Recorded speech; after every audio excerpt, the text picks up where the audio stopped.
All right, guys, please pray for Daniel Dorte. Yeah, he was buried in May of this year. I don't know the exactly. Don't know what went down, but older guy. I don't like to use the word special. We're all special in our own ways. But I just pray for him and his family because it happened in May 2024. And funeral services were held at Mount Olive. So be sure to pray. On a serious note, those things are tough, you know, with people, pets, family. We got a rent house here, 817-789-9709. It can be tough, you know. But they, obviously, that's what they gave me, this little letter that talked about Daniel and him passing. And I'll probably read it and keep it a little quiet because I don't know who he is and I don't know how it happened and those things. But you know, passing, what I call the river of death, you always go with hopeful, or you go with hope. Faithful is usually executed, you know, but you go with hope. In some cases, some cases you go with faithful, but hopeful in the aspect of crossing that river of death, which Bunyan talked about in the Pilgrim's Progress, is everyone has to do it. Enoch did not. He did not have to pass it. Christ did, but he conquered it. Christ was method about it, you know. He went there, conquered hell, and then went at the third day and rose to tell us about it, to heal and baptize. Well, he healed, but he also, we know how to baptize in his name. The name of the Father, and the Son, and the Holy Ghost. Elijah, I believe, Enoch and Elijah both went straight to heaven without passing through the river of death. But the river is tough. It's a tough passage. It's not easy. And we just want to think of Daniel in these moments in May. So we're going to May, then June, July, August, September, October, November, December. So 7 months ago. But time is pointless in that aspect. It's always a serious thing. But passing is one statement you always say: to live is Christ. To die is gain. All right, guys, I have the ending. The ending to Dog Night Out, or also known as Rib. Okay, so the dog is lost at the veterinarian clinic. Shep is healed by the veterinarian, so he's stitched up. He has to say goodbye to Lady Shelby because now he's on his own. He has to leave the interceptor behind and travel by foot. He has to take the hard path. It's still icy out. There's still somewhat of a blizzard. And you see him with this rope. So he gets a rope somehow. We'll have to talk about the rope later. And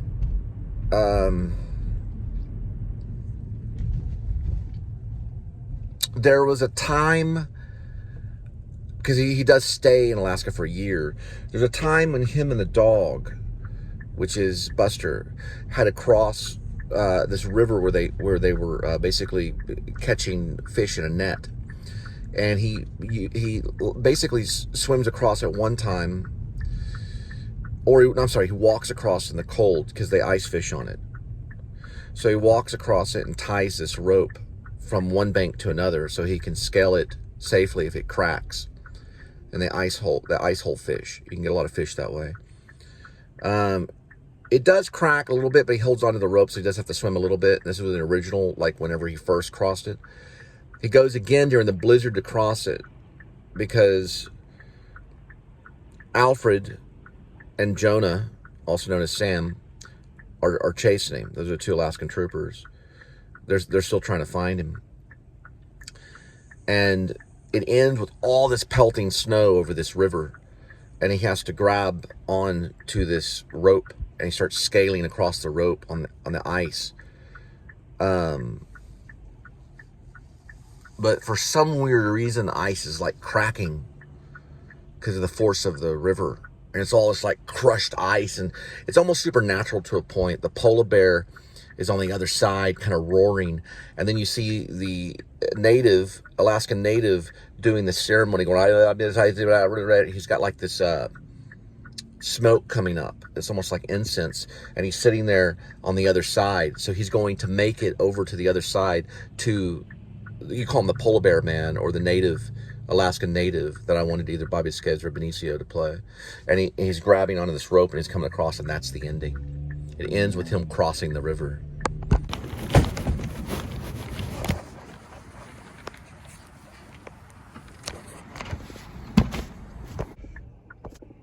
1.5. It is 7:07 on arrival. 7 minutes.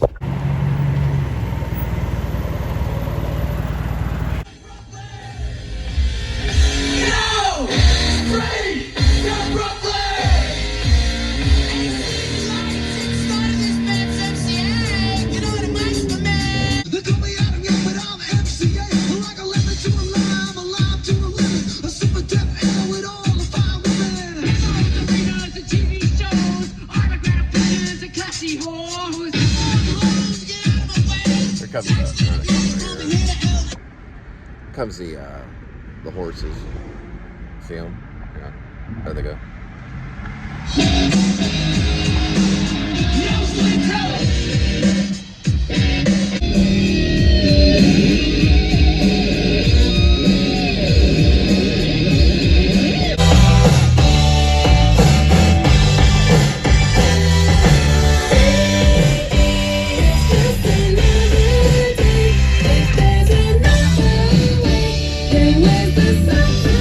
So it's like that Chronica thing. Tried it once when I got involved with the Beth Yeshua people, Messianic. They do Hanukkah. Really, to be honest, there's nothing wrong with the Christians celebrating Hanukkah. There's nothing wrong with it at all. I've done it myself. There's nothing wrong with it. You can still be a Christian. It's Messianic. They call it Chronica. It's a cross between Christmas and Hanukkah. And they do all the, the rituals and all that kind of stuff. I did it a couple times with the Beth Yeshua people, but they devoutly believe in Christ. They call him Yeshua. But they celebrate and do the whole bar mitzvah and everything. They do almost everything about the same. The only major difference is they probably have a big argument with a rabbi.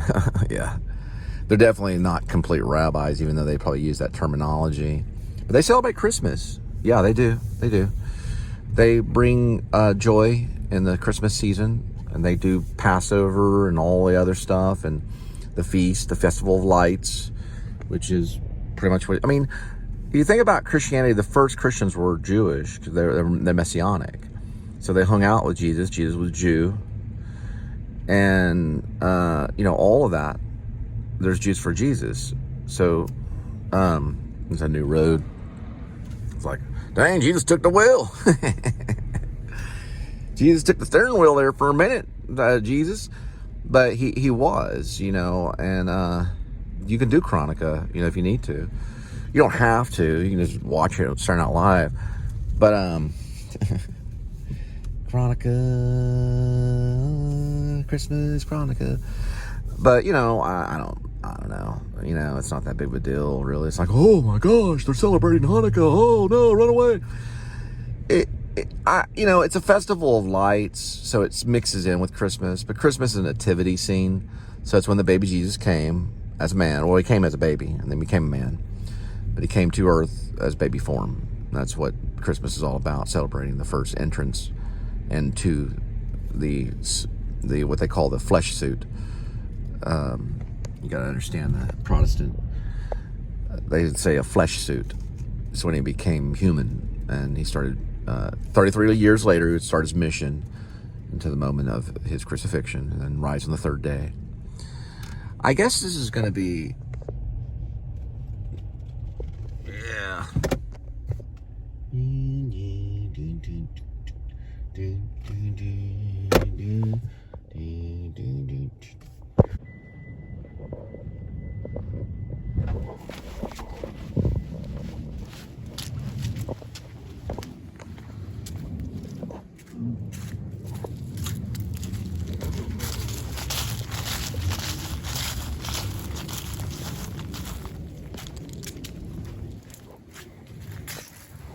learn to see.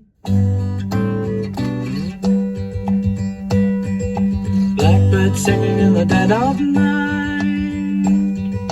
Take these broken wings and learn to fly. All your life you were only waiting for this moment to arise.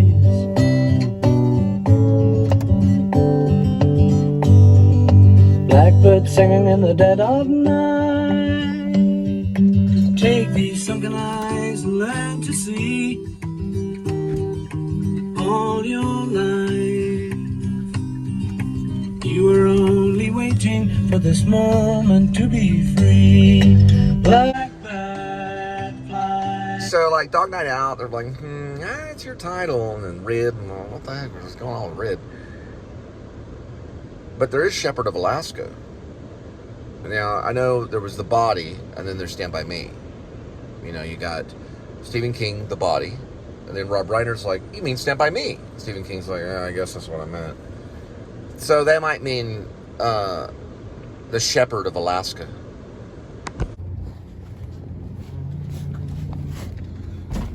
.0, 10 minutes. 7:43. Blackbird fly, blackbird fly into the night of the dark night, black flying into the night of the dark night, into the night of the dark black. Okay, yeah. Into the night of the dark black night, dark black, yeah.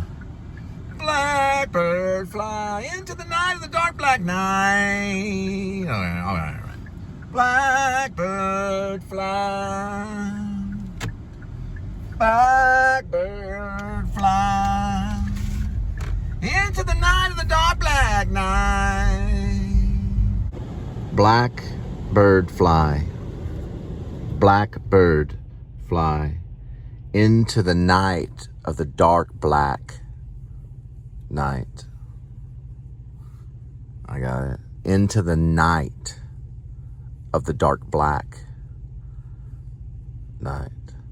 Blackbird fly, blackbird fly into the night of the dark black night. Dun, dun, dun, dun. And the story behind Blackbird, I believe George Harrison was working on a classical piece, and some know that classical piece. And they wanted to go really, really Sun Kill Moon with it. But George Harrison took the most meat of the chorus, or what you'd say on the guitar, of the chords. The meat of the chords, like the basic aspects of the dun, dang, dang, dang. So he took that, and then they had like a special kind of drum that they tapped on. Something to keep the rhythm. And so they were, I don't know if it was before or after India. I'm assuming probably close, right? Because they were very Spiritus Mundi about, especially John. So they said, well, listen, let's scratch this, let's scratch that on this certain type of classical, whatever you want to call it, and let's go with dang, dang, dang. And it is beautiful. George Harrison's behind it. Paul is there singing. John is singing. Who it's attributed to, I want to say George Harrison, but I'd have to double check. I did a play in college, Texas Wesleyan University. Well, it was a scene. It was a breakout scene that got a lot of positive attention. Played a character called Boo in a play called Album. And Blackbird is one of the songs that's in the play, but the scene that we did had to do with Zimmerman, or Bob Dylan, where Boo thinks he's Bob Dylan. And the song that he's required to sing or mimic is the Bob Dylan song about the lady, you know, like a Rolling Stone. And then later Blackbird it was like, what it was doing, it was, the playwright was quite genius. He was juxtaposing Bob Dylan's character behind the music, or in front of the music, or with the music of the Beatles. And there was a conflict with Boo, who did not like the Beatles. He only liked Bob Dylan. That's when I went out and got a tape cassette of Freewheelin'. No, I don't think it was Freewheelin'. It was the best of Dylan. It was the best of Dylan, right? But it had the Freewheelin'. No, it didn't have the Freewheelin'. It was the best of Dylan, where it's like close up, you can see his hair. It was a tape cassette. And so I started listening, trying to put it on the cassette, and like, I got to study this guy, and I was really into Stephen Patrick Morrissey and the Smiths. So I put in Bob Dylan on the cassette. I had a little cassette stereo thing, a little player next to my bed, and all of a sudden I hear this, everybody on the stone, everybody on the stone, oh, stone you in the moon, and I'm like, what is this, who's this bum, because he was studying Woody Harrelson. I'm sorry, not Woody Harrelson. Woody Harrelson's different. I'm sorry about that. Woody Guthrie. He was studying Woody Guthrie. Not Woody Harrelson. He didn't know about him till later. Woody Guthrie. And Woody Harrelson can play. Yeah, Woody Guthrie. He was studying Woody Guthrie. And that was kind of like a mimic voice. And, well, it wasn't really a mimic voice, but it was the echo of Guthrie. And Boo, the character in the play Album, I can't recall the play right, I'm sorry, but the album, the play is called Album, was a kind of a breakout piece for college students that were stepping out in the theater. And my drama teacher, or one of my first coaches, Stilson, he liked it so much that he brought a photographer in for a stepping out piece. And the photographer came into the acting class and took photos of my performance of doing Boo with, I can't think of her name. She played guitar. We both played guitar. We would jam all the time together. She was also a director. She directed Johnny Martin and Brad Jackson in a scene study of True West by Sam Shepard, where they actually destroyed a Smith & Corona word processor on stage. I cannot think of her name in a million years, man. She knew some chick that played in a high school production of Tom Stoppard's Rosencrantz and Guildenstern, who played the Queen, who I actually ended up playing the Queen in a scene by Jameson Gentle in his thesis, or his final thesis, when he did a play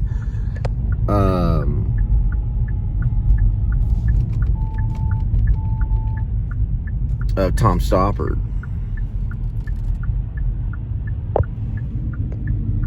Tom Stoppard wrote a play called Rosencrantz and Guildenstern Are Dead, and she played the Queen. She was a tall lady. She was tall and lanky with. She was wavy. Well, they're both wavy, but she was Amazon lady. Let's just put it that way. She was a tall lady with hair, the dark hair, and her friend, I can't think of her name in a million years. I cannot think of her name. For some reason, I want to say Michelle. I've been thinking about her name for the last 3 or 4 days. I want to say Michelle. She was a pretty good director, and we would jam. She liked all those lady songs. I can't think of the name of it. Yeah, she liked to play guitar.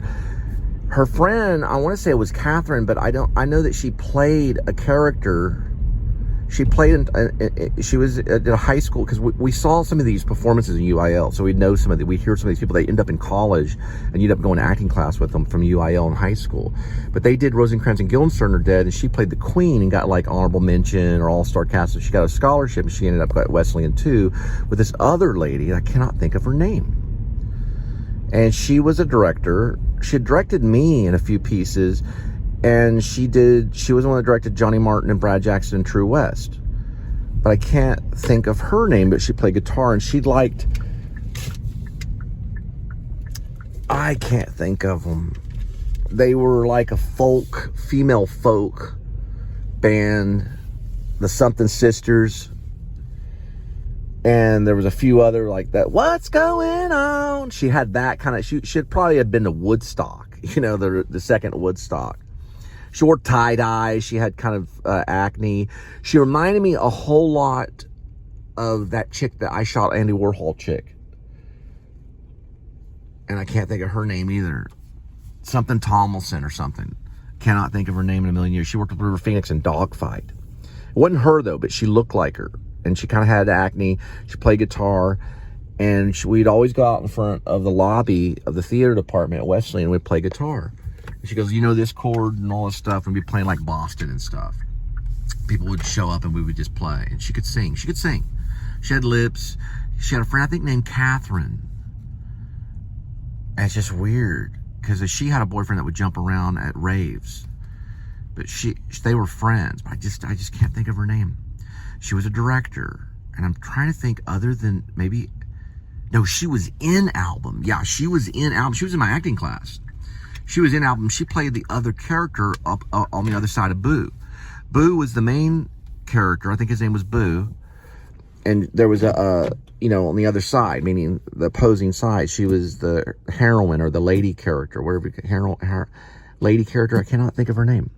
What do you call that? The female love interest in Album, the play Album. She was in, and we did a breakout scene. We got photography and all kinds of stuff. And it was really cool. And I got to study Bob Dylan and the Beatles. Now, when we did Streetcar, April and I became friends. And April was a director. She also became a teacher in East Texas. She played Stella, and I played Stanley. We did this thing where one time she'd come over to my dorm late at night. I'm not going to really say anything, but I went out. We had these locking doors.